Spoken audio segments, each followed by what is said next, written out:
Hello students, welcome to easy way digital. आज हम पढ़ेंगे मोस्ट इम्पॉर्टेंट प्रॉपर्टी जो कि है bulk modulus and the compressibility. देखिए, बल्क मॉडुलस होता क्या चीज़ है, ठीक है। तो हम सबसे पहले हेडिंग डाल लेते हैं।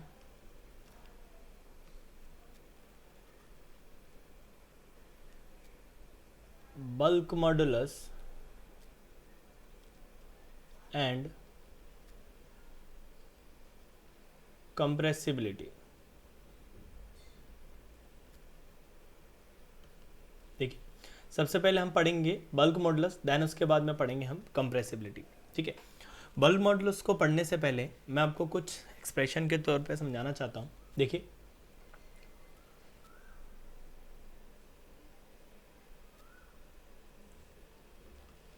थोड़ी थिकनेस बढ़ा देता हूँ मैं। ये आपका एलिमेंट कुछ इस तरीके से था, ठीक है। हम ये कंसिडर करके चलते हैं कि इस एलिमेंट का जो टोटल वॉल्यूम था वो v था, इनिशियल वॉल्यूम v था, और इस v वॉल्यूम के ऊपर, इस लिक्विड मास के ऊपर हमारा जो प्रेशर लग रहा था वो ओरिजिनल प्रेशर हमारा था यहाँ पे p, जो कि इस डायरेक्शन में लग रहा था p, इस डायरेक्शन में लग रहा था p, और इस डायरेक्शन में लग रहा था p। ये p क्या चीज़ है? ये p हमारा उस हर डायरेक्शन पे लगने वाला प्रेशर है उस लिक्विड एलिमेंट के ऊपर, ठीक है। उस लिक्विड एलिमेंट के ऊपर P जो है हमारा ओरिजिनल प्रेशर है, और V जो है हमारा यहाँ पे वॉल्यूम है। V जो है हमारा यहाँ पे क्या है? वॉल्यूम है, और जो P है वो हमारा क्या है?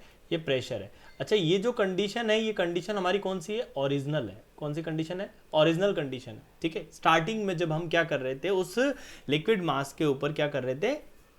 प्रेशर अप्लाई कर रहे थे। तो हम जानते हैं कि अगर प्रेशर अप्लाई करेंगे तो कुछ मॉलिक्यूल जो होंगे लिक्विड के, वो क्या होंगे? धीरे धीरे धीरे धीरे पैक्ड होने की कोशिश करेंगे, और पैक्ड होने की कोशिश करेंगे तो यहाँ पे आपका वॉल्यूम भी चेंज आएगा। क्या होगा? आपका वॉल्यूम भी चेंज हो जाएगा। तो जो चेंजेस हुआ, वो चेंजेस क्या क्या हुआ?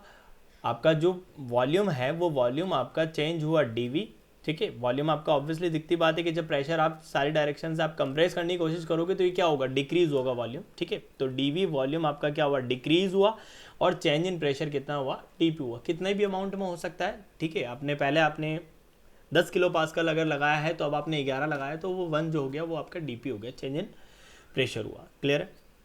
चलिए, तो जो हमने यहाँ पे कंसिडर किया है वो अपन यहाँ पे लिख देंगे, ठीक है।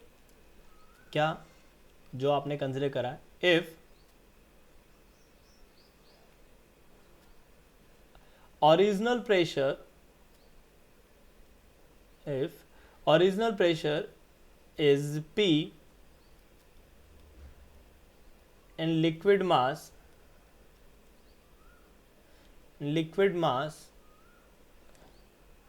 and its volume is V। हमने क्या कंसिडर करा? एक लिक्विड मास कंसिडर करा जिसका वॉल्यूम हमने V माना, और उसके ऊपर ओरिजिनल प्रेशर क्या लग रहा था? P लग रहा था, ठीक है। एंड हमने क्या करा? प्रेशर को इंक्रीज करा, तो increase in pressure dp and causes changes in volume dv। हम जानते हैं कि अगर प्रेशर इंक्रीज करेंगे तो यहाँ पे हमारा चेंज इन वॉल्यूम होगा। देन तो हमारा बल्क मॉडुलस क्या होगा? बल्क मॉडुलस को रिप्रेजेंट करते हैं हम किससे? k से, जो कि होगा माइनस का dp divided by dv divided by v, ठीक है। यहाँ पे जो माइनस साइन है वो रिप्रेजेंट करता है कि आपका जो वॉल्यूम है वो डिक्रीज हुआ है। हम इसको इस तरीके से भी लिख सकते हैं, और में bulk modulus is equals to change in pressure divided by volumetric strain, volumetric strain. देखिए क्या हुआ कि जब आपने चेंज इन प्रेशर किया,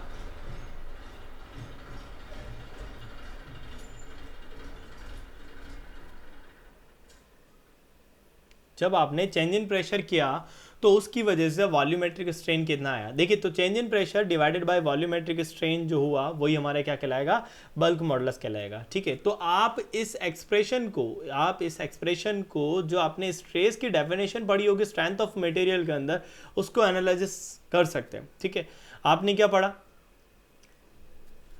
पढ़ा, एनालिसिस 2। हम जानते हैं स्ट्रेस डिवाइडेड बाय स्ट्रेन जो कि होता है हमारा मॉडुलस ऑफ इलास्टिसिटी, या फिर आप बोल सकते हो Young's modulus of elasticity.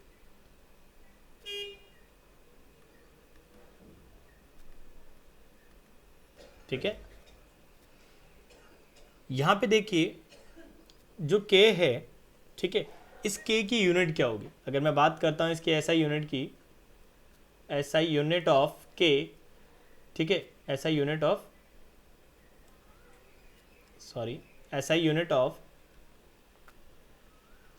K क्या होगी।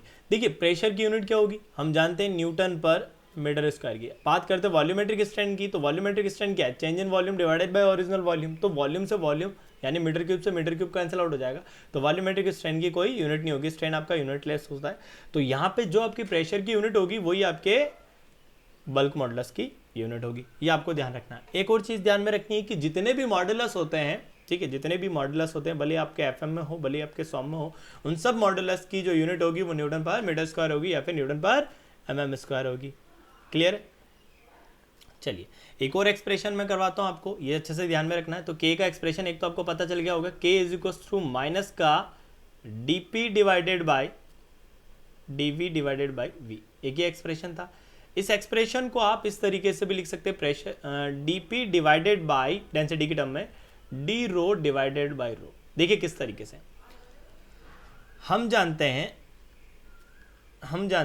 क्या जानते हैं भाई, हम कुछ नहीं जानते। ठीक है, हम जानते हैं कि जो हमारा डेंसिटी होता है वो होता है हमारा मास अपॉन वॉल्यूम।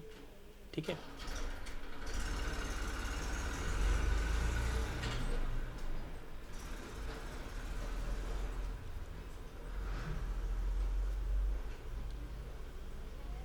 डेंसिटी होता है हमारा मास अपॉन वॉल्यूम।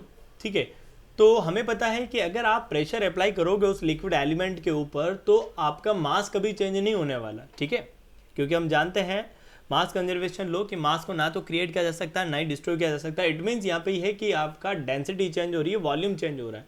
ठीक है, मास चेंज नहीं हो रहा। इट मीन्स मैं ये कह सकता हूँ कि आपका अगर वॉल्यूम को इधर मल्टीप्लाई कर देंगे तो ये हो जाएगा rho into V is equal to mass, और ये मास आपका क्या रहेगा, कांस्टेंट रहेगा। ये आपको बहुत अच्छे से पता है। अगर मैं यहाँ पे क्या करता हूँ, डिफरेंशिएट कर देता हूँ, है ना, क्या करा मैंने, डिफरेंशिएट किया। अगर मैंने डिफरेंशिएट किया तो डिफरेंशिएट करने की वजह से यहाँ पे क्या लगेगा, u इंटू वी लग जाएगा। मैंने रो को कांस्टेंट रखा और v का डिफरेंशिएशन कर दिया तो क्या आया, dv आया, प्लस v को कांस्टेंट रखा और d का डिफरेंशिएशन करा तो ये क्या आ गया हमारा, डी रो आ गया। एंड कांस्टेंट का डिफरेंशिएशन 0 होता है, हम जानते हैं। ठीक है, अब क्या करा, सिंपल सा ट्रांसपोज कर देंगे। हम क्या करेंगे भाई, rho d V is equal to ये आ जाएगा हमारा माइनस का v एंड डी रो। ठीक है, अब रो टर्म की एक तरफ लेके चल जाएंगे तो ये हो जाएगा माइनस का D V divided by V is equal to ये हो जाएगा आपका D rho divided by rho. ठीक है, तो हम उस एक्सप्रेशन को इस तरीके से लिख सकते हैं। ये देखिए क्या लिखा हुआ है, सिर्फ डी रो की जगह ये माइनस को भी इसने कंसिडर कर लिया, माइनस यहाँ आ जाएगा ना, तो इसको उसने इस तरीके से लिख दिया। ठीक है, तो ये एक्सप्रेशन आपको याद रखना है, ये आपको ध्यान में रखना है। ठीक है, चलो देखिए नेक्स्ट टर्म आती है हमारी कंप्रेसिबिलिटी। नेक्स्ट टर्म आती है हमारी compressibility.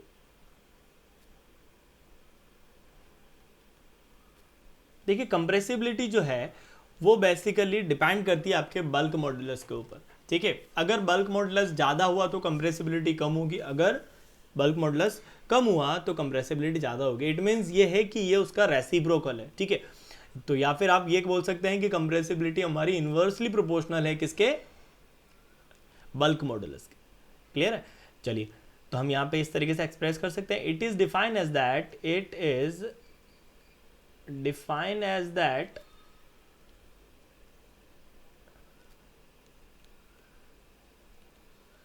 reciprocal to the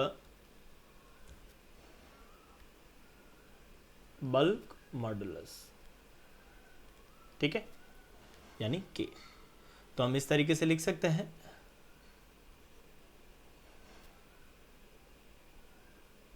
compressibility is equals to 1/k, ठीक है, बहुत इजी है। चलो नेक्स्ट आगे हम इस तरीके से भी लिख सकते हैं, क्या कि जो कंप्रेसिबिलिटी होगा,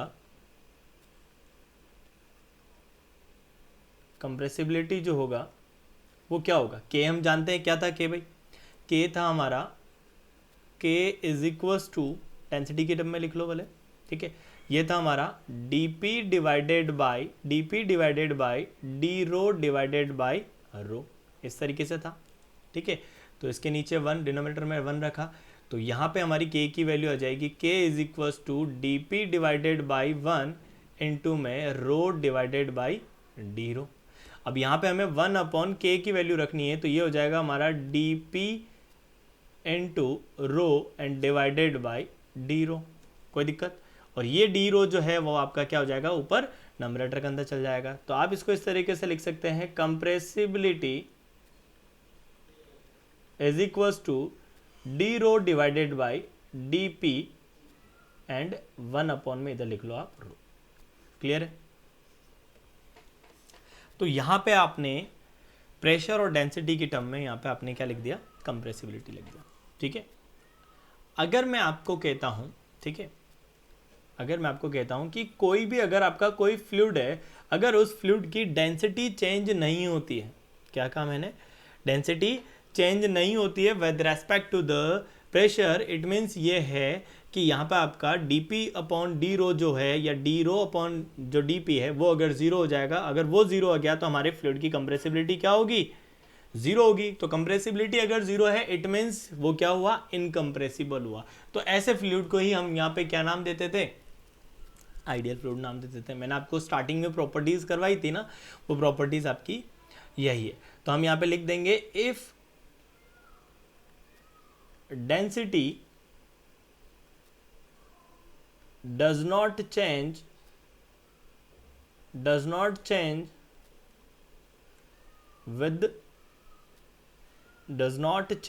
with pressure, it means हम ये बोल सकते हैं दैट इज कि जो डी रो है वो प्रेशर के साथ में चेंज नहीं हो रहा, इट मीन्स ये जीरो हुआ। अगर ये जीरो हुआ तो आपकी कंप्रेसिबिलिटी क्या हुआ, हम ऊपर वाले एक्सप्रेशन को यूज करके लिख सकते हैं कि जो कंप्रेसिबिलिटी जो रहेगी, टी जो रहेगी वो रहेगी हमारी जीरो। इट मीन्स जो हमारा फ्लूइड जो होगा वो क्या रहेगा, इनकंप्रेसिबल रहेगा। क्लियर है। फ्लूइड इज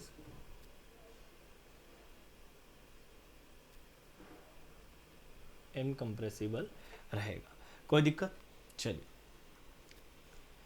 नेक्स्ट कंडीशन आती है हमारी isothermal bulk modulus.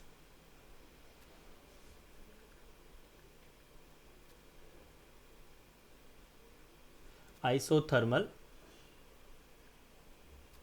Bulk modulus, ठीक है। इसमें थोड़ा सा आपका पुराना कंसेप्ट यूज होगा, बहुत इजी है। चलिए देखिए, इस इक्वेशन को बच्चा बच्चा जानता है, ठीक है, इस इक्वेशन को बच्चा बच्चा जानता है। P V is equal to N R T, यह है हमारी ideal gas equation. Ideal gas equation सब अच्छे से जानते हैं, ठीक है। P V is equal to N R T, and what is the P? P is the pressure, V is the volume, N is the amount of substance, and R is the constant, and T is the temperature. अगर मैं क्या करूं, इस expression को अगर change करना चाहूं तो क्या मैं ऐसा लिख सकता हूं, P वॉल्यूम को अगर मैं राइट हैंड साइड में अगर डिवाइड में लेके चला जाता हूं तो ये क्या हो जाएगा, P is equal to N divided by V and RT।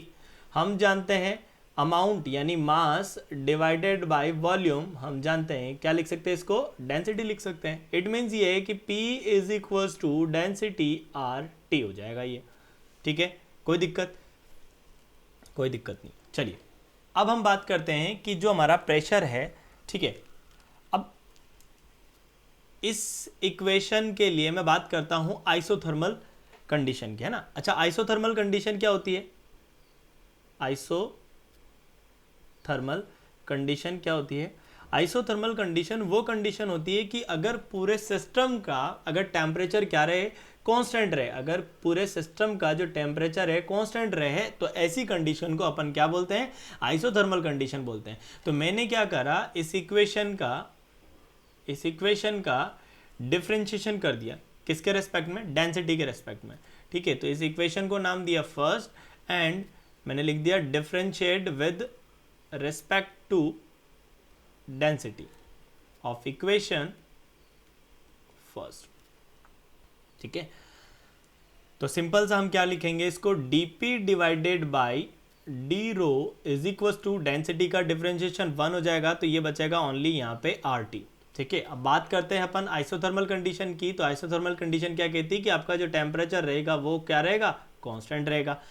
तो आपको ये चीज़ पता चल गई होगी कि यहाँ पे आपका टेम्परेचर अगर कांस्टेंट है, अगर आपका कांस्टेंट है तो dp अपॉन डी रो जो होगा वो हमारा क्या होगा, RT के बराबर होगा, ठीक है। अच्छे से समझ में आ गया। चलिए अब हम बात करते हैं आइसोथर्मल बल्क मॉडुलस की, क्योंकि हमने यहाँ पे आइसोथर्मल कंडीशन अप्लाई कर दी है। अब बात करते हैं हम आइसोथर्मल बल्क मॉडुलस की, यानी KT की। T से याद रख लेना आप, आइसोथर्मल कंडीशन लगाइए यहाँ पे, ठीक है, ठीक है। तो KT कैसे निकाला, हमने ऊपर compress bulk modulus bulk modulus निकाला था, उसका रेसिप्रोकल था, तो वहां से हमने क्या निकाल लिया, यहाँ से इस एक्सप्रेशन से क्या निकाल लिया हमने, इस एक्सप्रेशन से हमने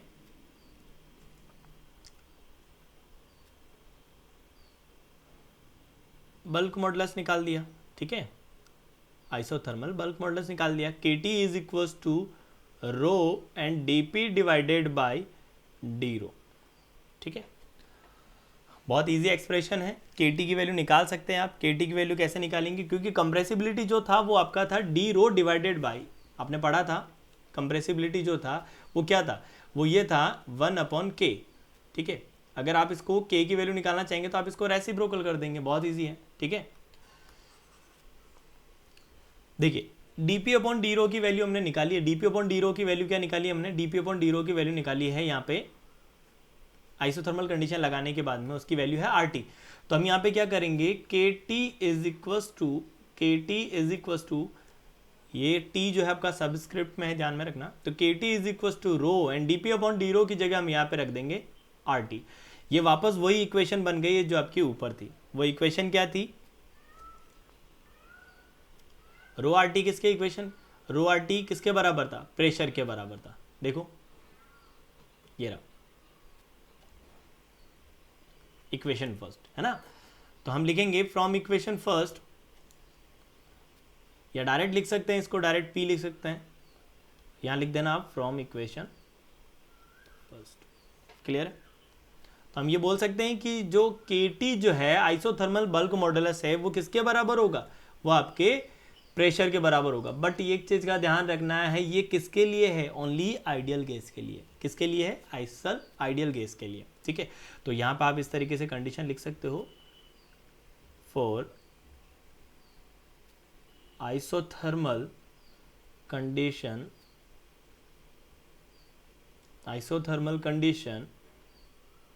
in an ideal gas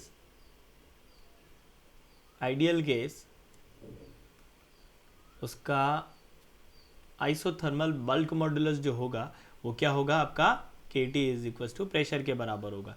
यानी आप ये बोल सकते हो कि यहाँ पे आइसोथर्मल कंडीशन में जो बल्क मॉडुलस होगा वो किसके बराबर होगा, प्रेशर के बराबर होगा। ठीक है, ये एक्सप्रेशन आपको अच्छे से ध्यान में रखना है।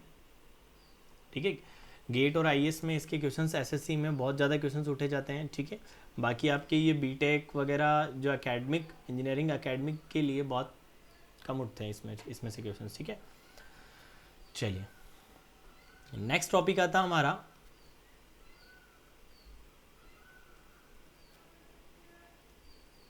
Adiabatic bulk modulus.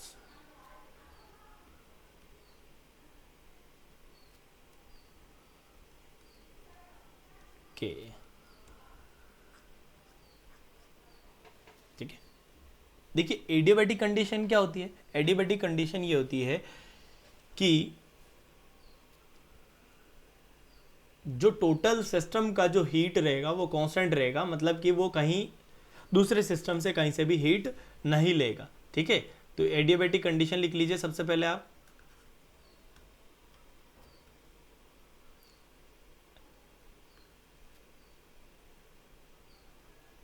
Adiabatic condition is equals to P V की power gamma is equals to constant.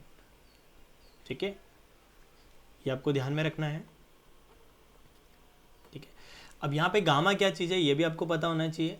Where gamma क्या चीज़ है भाई, यहाँ पे हमारा एडियाबैटिक इंडेक्स है। क्या है, एडियाबैटिक इंडेक्स।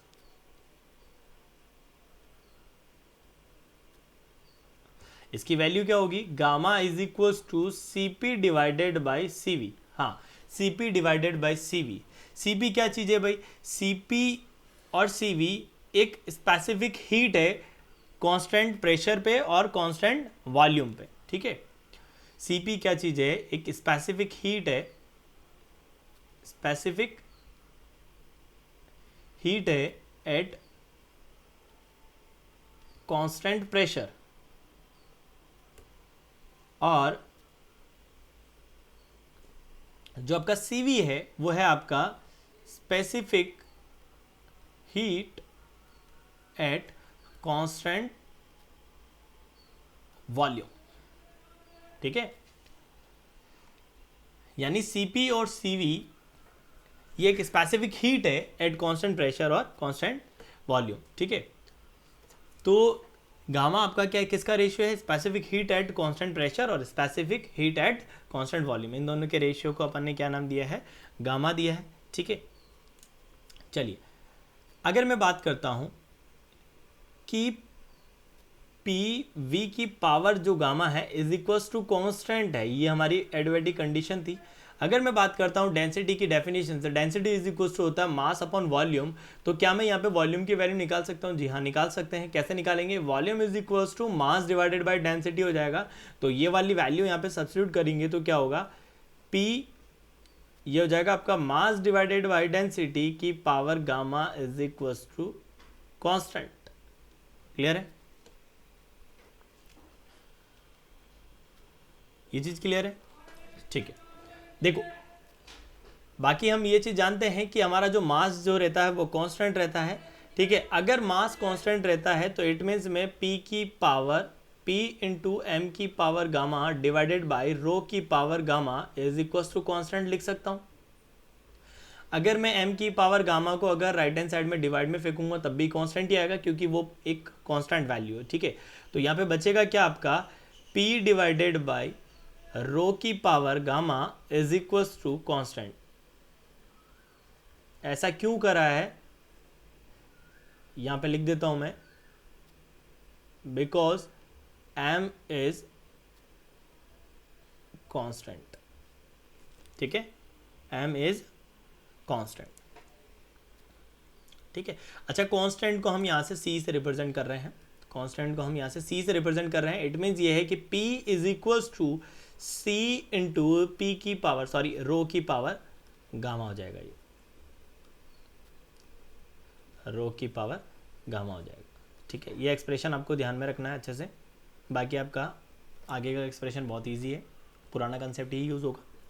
ठीक है, अगर मैं इस इक्वेशन का क्या करता हूँ, डिफरेंशिएट करता हूँ with respect to differentiate with respect to rho, तो ये हो जाएगा आपका dp divided by D rho is equal to C आपका कांस्टेंट है तो बाहर आ गया।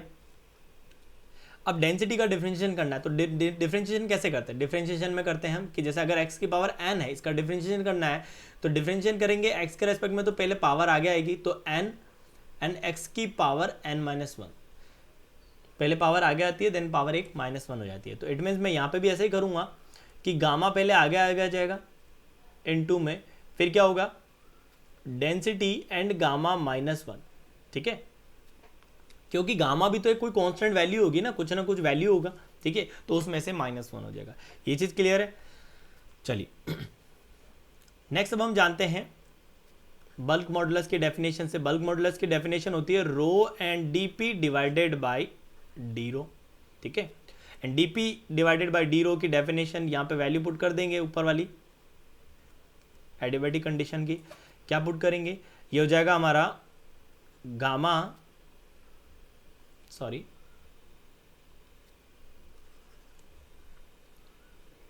ये हो जाएगा हमारा रो इंटू सी गामा डॉट डेंसिटी की पावर गामा -1, बेस सेम है, पावर एड हो जाएगी तो बचेगा ओनली यहाँ पे क्या, रो की पावर गामा, ठीक है, तो ये होगा हमारा के ए इज इक्वल टू, यहाँ पे क्या बचेगा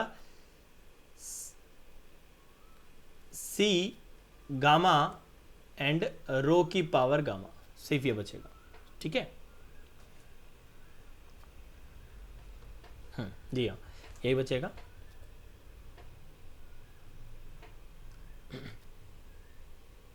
ठीक है, हाँ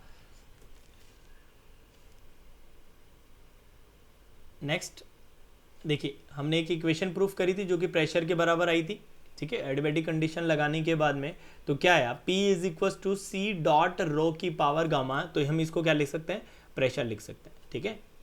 इतने से एक्सप्रेशन को हम क्या लिख सकते हैं, प्रेशर लिख सकते हैं। इट मीन्स ये है कि के ए इज इक्वल टू क्या हो जाएगा हमारा, गामा पी हो जाएगा, ठीक है। तो एडियाबैटिक बल्क मॉडुलस क्या होगा, इस एक्सप्रेशन से हम लिख सकते हैं एडियाबैटिक बल्क मॉडुलस क्या होगा, ठीक है, वो होगा हमारा गामा इंटू पी। अब गामा क्या चीज था, मैंने आपको बताया था, एडियाबैटिक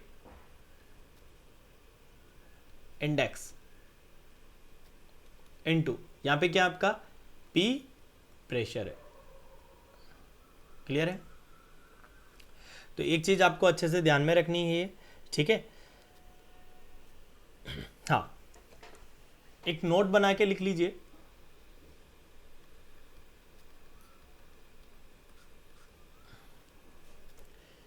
कि आपके लिक्विड के केस में, आपके लिक्विड के केस में जो कंप्रेसिबिलिटी का जो फैक्ट है, ठीक है, वो आपका नेग्लेक्टेड किया जाता है, ठीक है।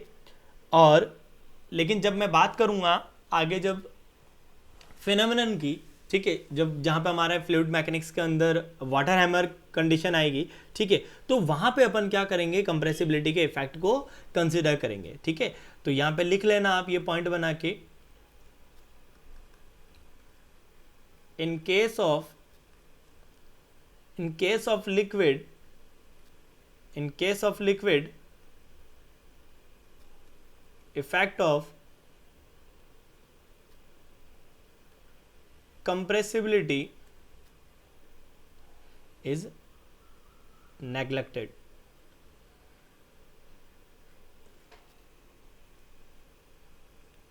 In same case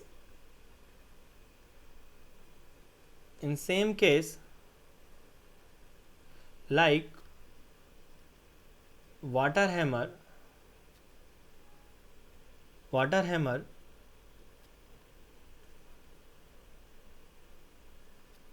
pressure condition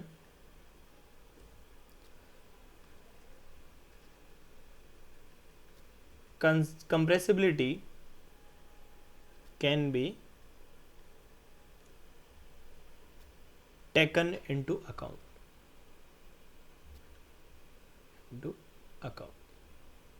ठीक है। आई होप ये टॉपिक आपको अच्छे से समझ में आया होगा, ठीक है। अगर आप इस चैनल पे नए हैं तो इस चैनल को सब्सक्राइब करें, शेयर करें और जितने भी आपके फ्रेंड सर्किल में हैं उन सबको शेयर करें। Thank you so much.